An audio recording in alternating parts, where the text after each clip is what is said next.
So I'm going to end the Aquinas lecture by pulling some of the main ideas from the Summa and talking a little bit about them, just so you can kind of see. Remember, this is like a textbook, right? So Aquinas is just trying to like give us this really great overview on theology.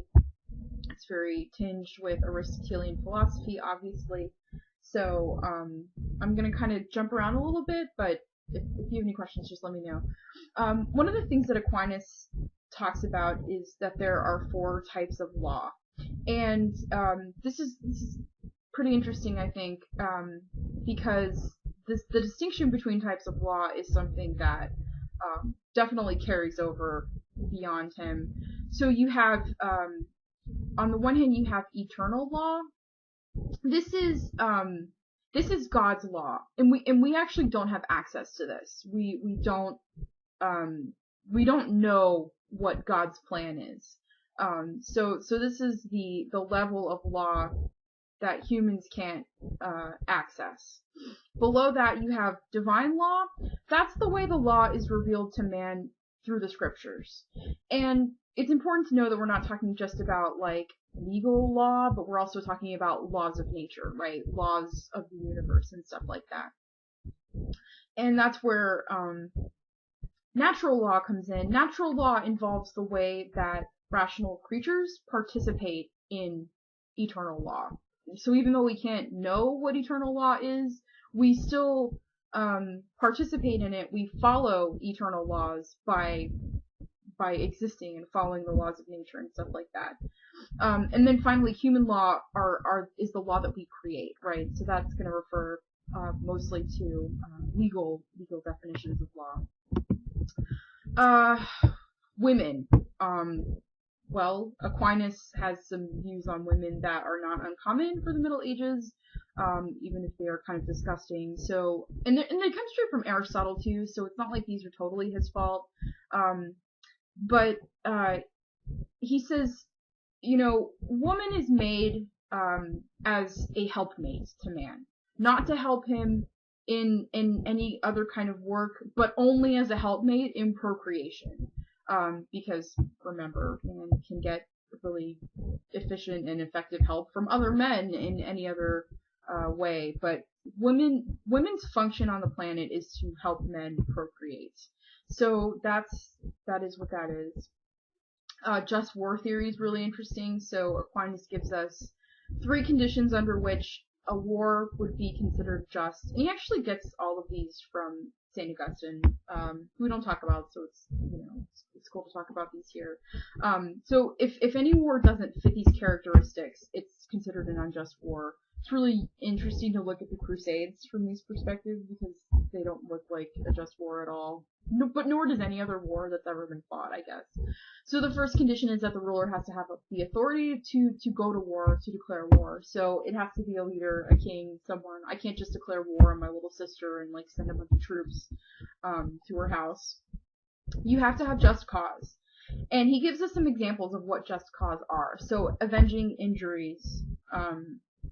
The Crusades are gonna say like, well, we're avenging the injuries that have been made to the people of Christendom when you burn down this super awesome church, or we're trying to take back what you have stolen from us, right? So returning anything that's been taken away unjustly. Another just cause that's listed is punishing nations that do wrong by their people. So if we send troops in a humanitarian crisis, like ethnic cleansing or something like that, would count as just cause. And you also have to have the right intention present. So for Aquinas and Augustine, that means you have to be trying to avoid evil or trying to achieve some good. It's not like you can just go to war for natural resources, although we do that all the time.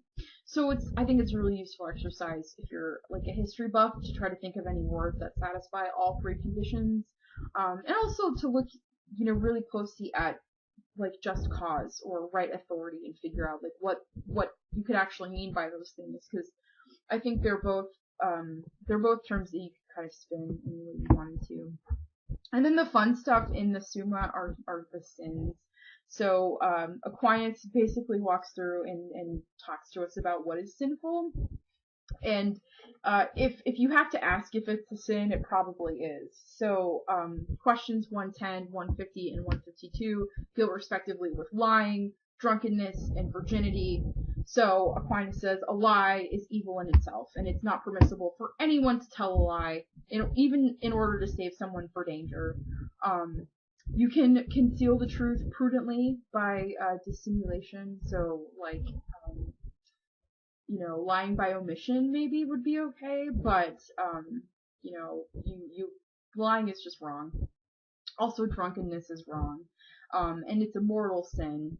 I don't want to get into the distinction between the different types of sins in Catholicism because that's a huge ball of wax. But Aquinas actually thinks that drunkenness is a mortal sin because you are willingly depriving yourself of the use of reason.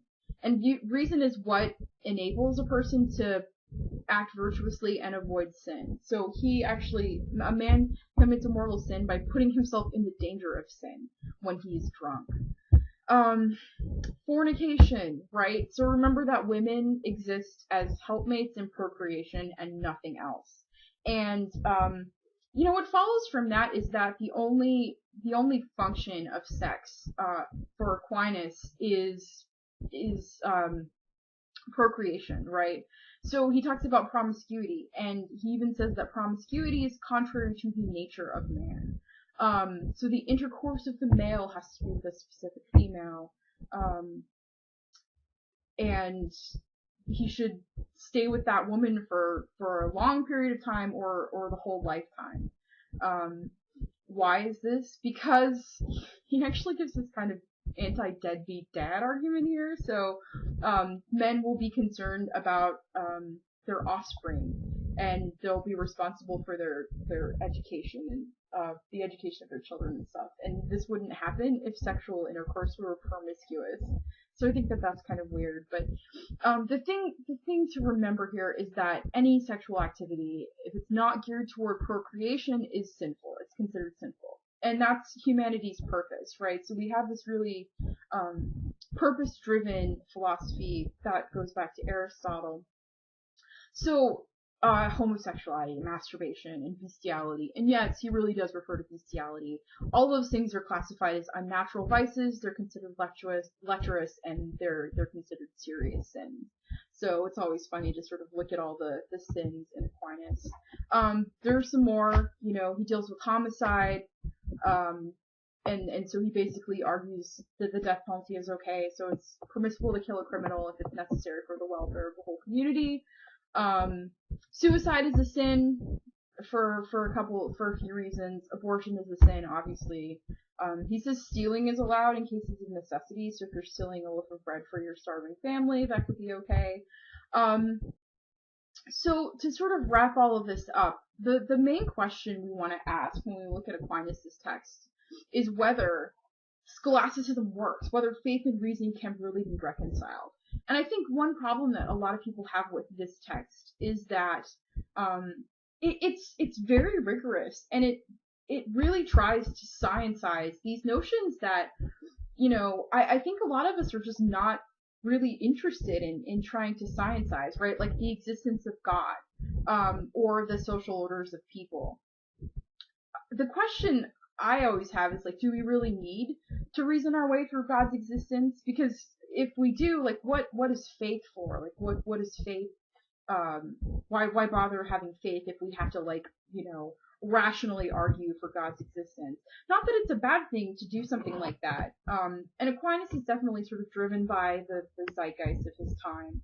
But I sort of think that that's the central question here, is whether scholasticism actually works.